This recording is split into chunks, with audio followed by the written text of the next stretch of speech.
Fala aí, gente boa. Voltei porque é o seguinte, existe uma demanda gigante de mensagens que eu recebo de pessoas falando o seguinte: fala aí do prejuízo das estatais, por que o governo Lula não sabe administrar as estatais, elas estão dando prejuízo, isso significa que o PT não sabe nada de administração, quem sabia era o Bolsonaro, porque no tempo do Bolsonaro as estatais davam lucro. Será? Vamos tentar entender essa história direito? Porque é o seguinte, o que rola nos grupos de WhatsApp são os títulos das matérias. Se você for ler a própria matéria, talvez você tenha um entendimento um pouco diferente. E aí eu te convido a fazer uma análise sobre isso para a gente entender se as estatais brasileiras estão dando prejuízo mesmo, se isso é verdade, ou se isso é um economês feito para você não entender e aí só ficar com o título mesmo.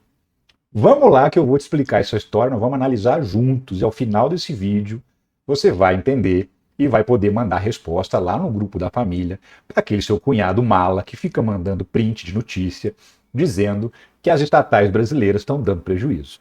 Vem comigo que eu te explico. Você já sabe, eu sou Ricardo Mello, o explicador geral da República, e estou aqui para traduzir o politiquês e nesse vídeo aqui o economês para o bom e velho português que todo mundo entende. E já te peço para sentar o dedo no like, para se inscrever no canal, para ativar o sininho, que aí o YouTube te avisa sempre que tiver vídeo novo. Quer dizer, nem sempre, né? Ele não avisa todo mundo. Se você quiser mesmo saber toda vez que tem vídeo novo, é só entrar no nosso grupo de WhatsApp. Aqui na descrição tem um link, você clica e entra direto no grupo. E lá o conteúdo chega primeiro, tá? Já tô te avisando. Seguinte, também te peço, se puder e se quiser, para participar do financiamento coletivo, porque é ele que mantém o canal no ar. Você pode contribuir sendo membro do canal. Logo aqui embaixo do vídeo, do lado do botão de se inscrever, tem o botão Seja Membro. Você pode contribuir dessa maneira, ou então com essa chave Pix aqui, que é a maneira mais fácil de contribuir, inclusive é a maneira mais usada. Aqui você contribui quando quiser e com quanto você puder. Mas vamos lá entender essa história, porque realmente tem umas manchetes aí que deixam a gente confuso. Como essa aqui. Contas das estatais federais devem fechar 2024 com o maior déficit em 15 anos, apontam dados do próprio governo. Aí você lê isso aqui, você fica alarmado, assustado. Ok. Isso aqui é o que é printado e mandado no grupo da família, no grupo dos amigos, nos grupos bolsonaristas. Só, ninguém vai lá no texto. Mas nós vamos juntos. Então vamos fazer essa análise aí. Olha só. De janeiro a agosto de 2024, o déficit acumulado pelas empresas estatais federais atingiu 3,3 bilhões de reais. De 2019, aí ele fala que em 2009 foi o maior déficit, foi 3,8 bilhões. De 2009 em diante, as estatais conseguiram superávites devido a aportes dos governos anteriores, como o de Michel Temer, que injetou 5 bilhões em 2018, e o de Jair Bolsonaro, que destinou 10 bilhões em 2019, resultando em superávit de 14 bilhões. Então vamos lá, em 2018, as estatais, se não tivesse tido uma injeção de dinheiro do governo Temer de 5 bilhões, elas não teriam dado superávit. Ok? Tá entendido, né? 2019, se não fosse 10 bilhões que o governo Bolsonaro enfiou nas empresas, elas teriam tido um mega rombo, certo? Então não é que as empresas deram lucro nesses anos. Elas deram prejuízo, mas o governo foi lá e enfiou dinheiro para não aparecer na contabilidade que elas deram prejuízo. Ok, vamos seguir. As explicações do governo para esse número aí de 3,3 bilhões de reais de déficit.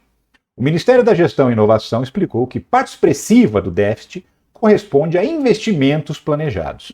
Essas estatais não dependem de recursos do Tesouro para despesas de custeio, como salário e contas, e não impactam diretamente o equilíbrio fiscal. Em alguns anos, recursos são aportados para projetos específicos, e esses investimentos podem gerar déficits nos anos seguintes. Te explico.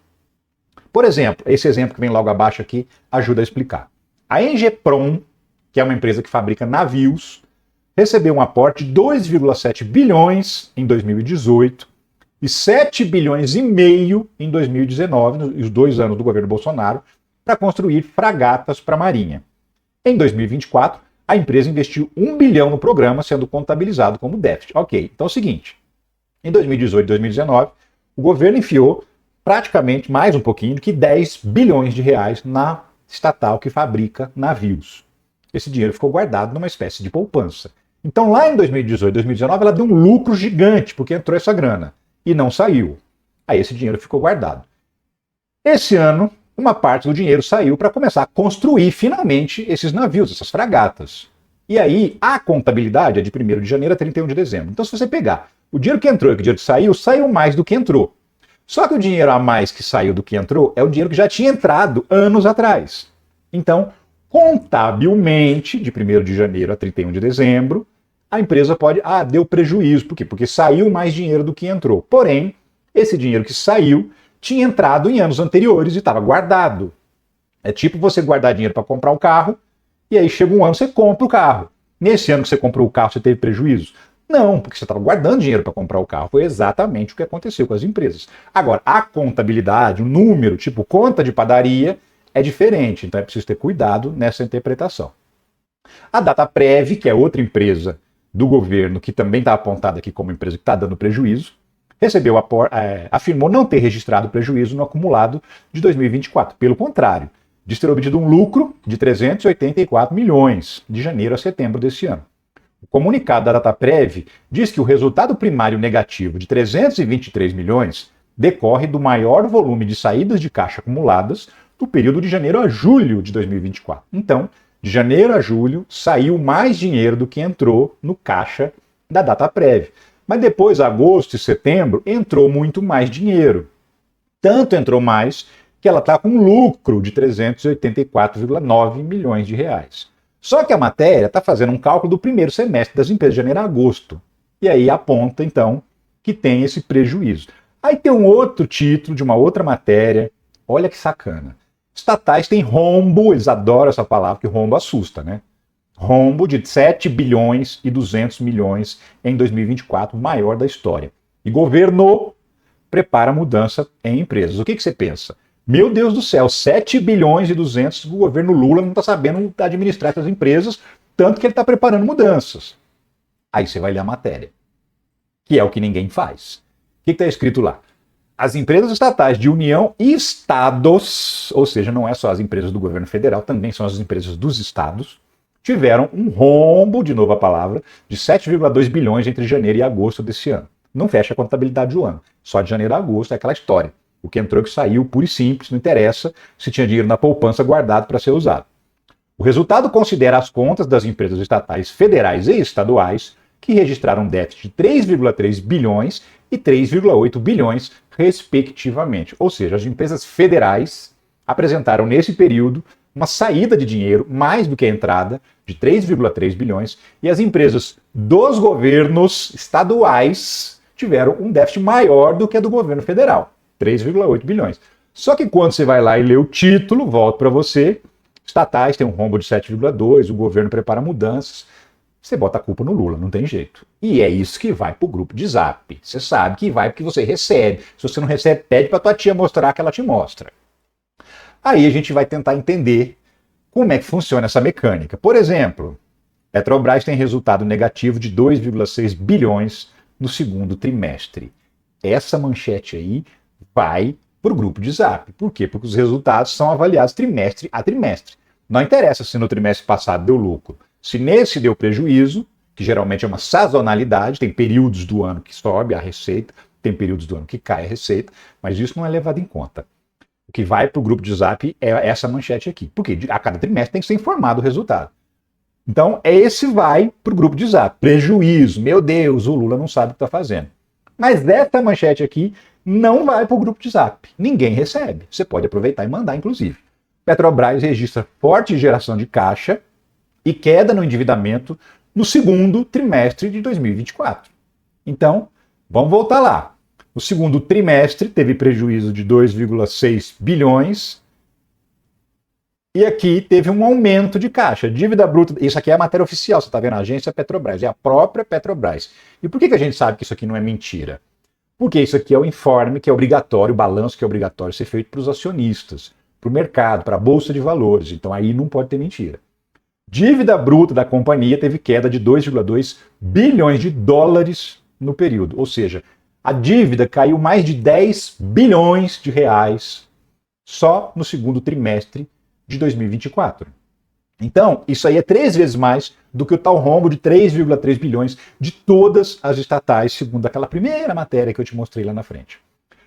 Isso aqui é o primeiro trimestre. um trimestre antes disso tudo que a gente está falando. Petrobras alcança lucro líquido de 23 bilhões de reais no primeiro trimestre de 2024. E olha, investimentos totalizaram cerca de 15 bilhões, com destaque para o desenvolvimento dos grandes projetos que sustentarão a curva de produção nos próximos anos. Ou seja, a Petrobras lucrou quase 24 bilhões de reais em 3 meses, mesmo investindo 15 bilhões no aumento da produção, na construção de novos poços de petróleo, na construção de novas plataformas, na construção de navios, sondas para perfurar lá e extrair o petróleo. Gastou dinheiro para aumentar a produção, 15 bilhões, e ainda assim lucrou quase 24 bilhões de reais. Mas essa manchete também não vai parar no grupo de Zap, certo? Mas essa que eu vou te mostrar agora vai. Lucro da Petrobras sob Lula tem queda de 33,8%. Meu Deus, você pensa. Vai levar para o buraco, não tem jeito. O lucro da Petrobras sobre a administração do Lula despencou quase mais de 1/3. Isso é um absurdo. E aí a gente resolve analisar a história com calma para entender. Vamos lá. Lucro da Petrobras. A Petrobras alcança o segundo maior lucro líquido de sua história em 2023. 124 bilhões de reais. 2023, primeiro ano do governo Lula. O que isso representa? Uma queda de 33,8% em relação a 2022. E é por isso que o Bolsonaro se gaba de falar que na mão dele as estatais começaram a dar lucro. Agora que entra a parte boa para a gente entender essa história. Petrobras tem lucro líquido de 188,3 bilhões em 2022, o maior da história da empresa, que é justamente o que eu acabei de falar. O maior lucro foi lá no último ano do governo Bolsonaro e ele se gaba até hoje, o Paulo Guedes também se gaba disso. Só que a gente precisa entender o que compõe esse lucro, o maior da história. Se você entender isso, você entende a charada toda. Então vamos lá. O que explica o lucro recorde da Petrobras? O que explica essa história? Vamos lá. Em resumo, o resultado positivo apurado pela Petrobras em 2022 foi fortemente impactado pelo aumento de 41,7% de sua receita de vendas e pela entrada de itens não recorrentes, com destaque para a venda de ativos da companhia, que ao longo de 2022 resultou na arrecadação de 24,8 bilhões. Vamos explicar esse economês aí. Entrada de itens não recorrentes. O que isso significa? Significa um dinheiro que só entra uma vez. Por que só entra uma vez? Pela venda de ativos da companhia, ou seja, pela venda de patrimônio. Venda de refinaria, venda de empresa subsidiária, por exemplo, Transpetro, o posto de gasolina Petrobras que você abastece seu carro não pertence mais à Petrobras, só tem o nome da Petrobras. Quando você vai comprar o gás de cozinha da sua casa, da Liquigás, que pertencia à Petrobras, não pertence mais à Petrobras, ela vendeu. Então, é o equivalente a você ter 10 casas e vender 2 e ficar só com 8. Entra uma grana da venda das casas, você fala, meu Deus, esse ano eu lucrei pra caramba com as minhas casas, né? Mas não, você não lucrou, você vendeu as casas. Ano que vem você não tem mais essa receita porque você não vai vender de novo. Você já vendeu. Então, uma parte importante do lucro da empresa veio de vendas que ela fez do próprio patrimônio. Vamos seguir. A receita total de vendas da Petrobras saltou de 452 bilhões em 2021 para 641 bilhões em 2022. Esse expressivo aumento de 41,7% é explicado principalmente pelo aumento médio de 51,9% no preço básico dos derivados no mercado interno em 2022 em comparação com o ano anterior. Ou seja, o aumento do preço do combustível. Você foi abastecer teu carro na bomba e pagou 51% mais caro na gasolina em 2022 do que em 2021. Se você não tem carro, você pagou mais caro no arroz, no feijão, na lata de óleo, tudo, na roupa que você comprou, porque tudo isso é transportado por um caminhão até chegar na sua casa. E esse caminhão é abastecido com diesel, que também ficou mais caro. E isso, inclusive, está detalhado aqui.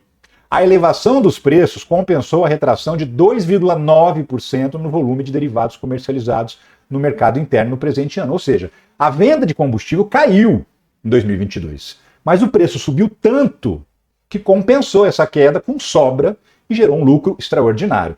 Apenas o diesel, derivado mais comercializado pela estatal, registrou alta de 48% em seu preço médio no mercado interno. Então o diesel subiu quase 50%. O diesel impacta no frete de tudo que você compra, até no ônibus que você pega para ir trabalhar, se por acaso você não tem carro ou você não tem moto. Então, O aumento dos preços que você paga, que eu pago, custeou o aumento do lucro da Petrobras. E vamos combinar que estatal não é feita para dar lucro. O que justifica o governo abrir uma empresa? Justifica fornecer o produto que aquela empresa fabrica por um preço melhor para o consumidor brasileiro e, com isso, proporcionar um alívio para o seu bolso. Ou seja, a existência da Petrobras sendo do governo só se justifica para a gente não ser extorquido no posto de gasolina nem no gás de cozinha que a gente compra. É por isso que o governo abre uma estatal. Inclusive para competir com as outras empresas do setor, do mesmo setor, e impedir que essas empresas façam um cartel e subam o preço à vontade, enfiando a faca no teu coração. Por exemplo, o governo não tem nenhuma empresa de telecomunicações. Não é à toa que nós pagamos hoje as mais caras tarifas de celular e de internet do mundo. Sim, porque no governo não tem uma empresa para concorrer. Os nossos juros bancários só não são mais altos porque a gente tem o Banco do Brasil e a Caixa, que pertence ao governo, e esses dois bancos mantêm o juro minimamente para impedir que os outros bancos subam o juro, porque se eles subirem o juro, eles perdem clientes para a Caixa e para o Banco do Brasil. Então funciona como um controle. É para isso que serve uma estatal. Ela dá lucro social e não financeiro. Social, ou seja, ela dá lucro para a gente, ela faz com que a gente pague mais barato nos preços dos produtos. Vamos continuar isso aqui. O resultado da Petrobras no acumulado do ano de 2022 reitera que a geração de valor no curto prazo, que é aquela coisa do dinheiro que entra só uma vez porque vendeu patrimônio, e a distribuição de mega dividendos foram as prioridades na era Bolsonaro, mesmo que é um alto custo para a empresa e a sociedade brasileira. Distribuição de mega dividendos, outra expressão de economês. O que é isso? Distribuição de lucro para os seus acionistas, que são uma minoria se a gente comparar com a sociedade brasileira. E aí a gente vai entrar nessa parte agora. Quem manda na Petrobras? Ou seja, quem são os donos da Petrobras? Porque a gente sabe que a Petrobras é do governo, mas ela não é só do governo, é uma SA, uma sociedade anônima. Ela tem acionistas, gente que compra ações na Bolsa de Valores. Você pode comprar por meio do seu banco, pelo aplicativo do celular, você pode comprar lá R$500, R$1.000, R$100 em ações da Petrobras. Você pode. E um monte de gente faz isso. Essas pessoas recebem distribuição dos lucros da empresa quando ela tem um lucro exorbitante, extraordinário, incrível, como esse que ela teve nos últimos anos, né? Vamos seguir. Em 99, o governo brasileiro era dono de 82% da Petrobras. Os outros 18% era distribuído por esses acionistas, a gente que compra ações da Petrobras. Fernando Henrique reduziu para 57% a participação do Estado na Petrobras. No ano 2000, em agosto, ele vendeu uma parte importante das ações da Petrobras na Bolsa de Valores. E aí ela caiu de 82% a participação do governo para 57,6%. O governo continua sendo majoritário, por isso que ele manda na Petrobras, mas reduziu a participação dele de 82% para 57%. Aí vem o governo Lula, os dois primeiros governos Lula.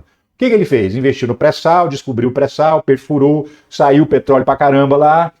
E o governo Lula comprou mais participação da Petrobras e voltou a aumentar o domínio do governo dentro da Petrobras. Lula ampliou para 64% as ações com direito a voto. Então, o que o Fernando Henrique se desfez do patrimônio nacional, o Lula reduziu um pouco esse desfazimento, vamos chamar assim, e comprou de volta uma parte da Petrobras e aumentou o tamanho do domínio do governo na Petrobras. Com Temer e Bolsonaro, estrangeiros controlam 45% do capital total.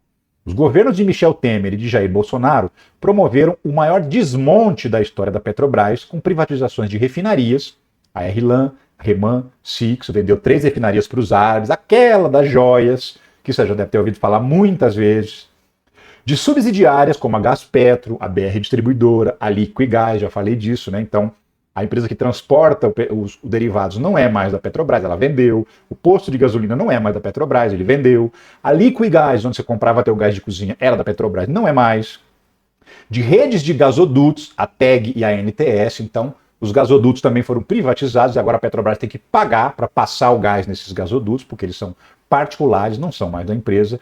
De campos de petróleo e diversos outros ativos operacionais, além do abandono de áreas estratégicas como fertilizantes, petroquímica e energia renovável. Então ela vendeu campos de petróleo, tinha lá as fábricas de fertilizantes que foram abandonadas pelos governos Temer e Bolsonaro.